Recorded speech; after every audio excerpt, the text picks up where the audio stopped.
আমরা জুলুম, মানুষে জেলে যায় আর আমরা বাইরেও জুলুমে আছি, জেলে আছি। তো এখন কি সাংগঠনিক কার্যক্রম কি বন্ধ আছে? সাংগঠনিক কার্যক্রম চৌরাস্তা পরিচালনা করে তারা, এইখানে মাঠ পর্যায়ে কোনো কার্যক্রম 5 তারিখের পর ওইভাবে নাই।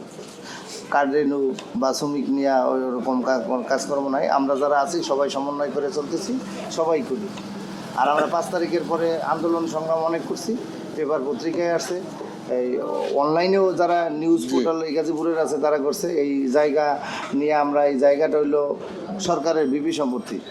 এই জায়গাটা 18 সনে যারা তৎকালীন সময় ক্ষমতায় ছিল, রাষ্ট্রযন্ত্র যারা ছিল, তারা আমাদের এই কল্যাণ করার কারণে এই রাস্তাটারে আমাদেরকে এইখানে পাঠাইছে। তখন মন্ত্রী ছিল আকামা মুজাম্মেল হক সাহেব, উনি, মেয়র জাহাঙ্গীর আলম এবং পুলিশ কমিশনার ছিল।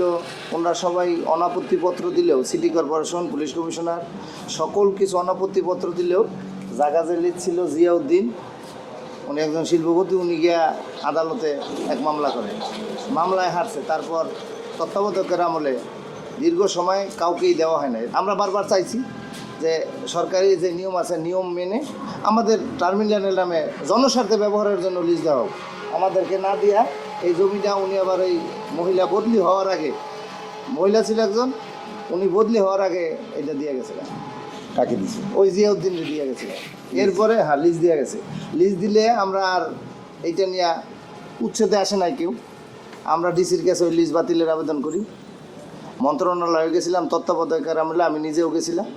সচিব মহোদয় আশ্বাস দিয়েছে এইটা সে দেখবে। এই দেখার মধ্যেই ঘুরতেছি যে একটা সরকারিভাবে টার্মিনাল এখানে নির্মাণ করে দেন। আমরা যোগাযোগ মন্ত্রণালয়, বর্তমান সরকারের যোগাযোগ মন্ত্রী মহোদয়ের কাছে আবেদন দিছি। আমাদের নেতা হুমায়ুন কবির খান সহ, শিমুল বিশ্বাস সহ, ঢাকা সড়কের নেতারা সহ এই আবেদন করছে। এখন আবার ওনারা কাউকে দেয় নাই। 5 দিন আগেও ডিসির সাথে কথা বলছে, ডিসি আশ্বস্ত করছে এখানে একটা টার্মিনাল এসে করবে। কারণ আপনার রাস্তায় চুরি, ছিনতাই অনেক কিছু হয়। ধরেন একটা গাড়ি রংপুর থেকে আসছে, ঢাকা যাবে, পচনশীল দ্রব্য গাড়িতে। এই গাড়িটা কিন্তু যেহেতু আসতে তার সকাল 8টা বাজছে, তাহলে আইন অনুযায়ী সে ঢাকা ঢুকতে পারবে না, ঢুকবে রাতে। এই গাড়িটা নজর রাখে, যেহেতু গাজীপুর মহানগর আর জেলায় কোনো ট্রাক রাখার জায়গায় নেই, কোনো জায়গা নেই, রাস্তায় রাখে ওর ব্যাটারি নেগা, অথবা অটো আই ওর পিছে মাইরে দেয়। বিভিন্ন রকম মেকানিজমের মধ্যে আমরা এখন আছি।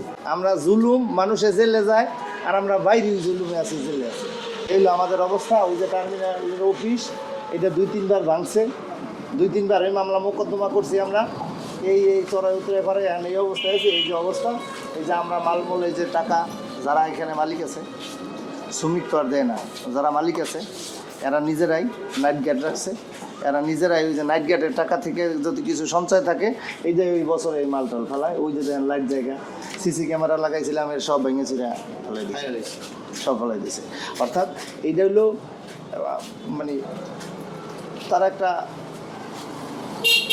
ভিন্ন মেকাজম চলতে চায়, যেটা সাধারণ। বিপিসি বাংলা, সংবাদের আস্থা।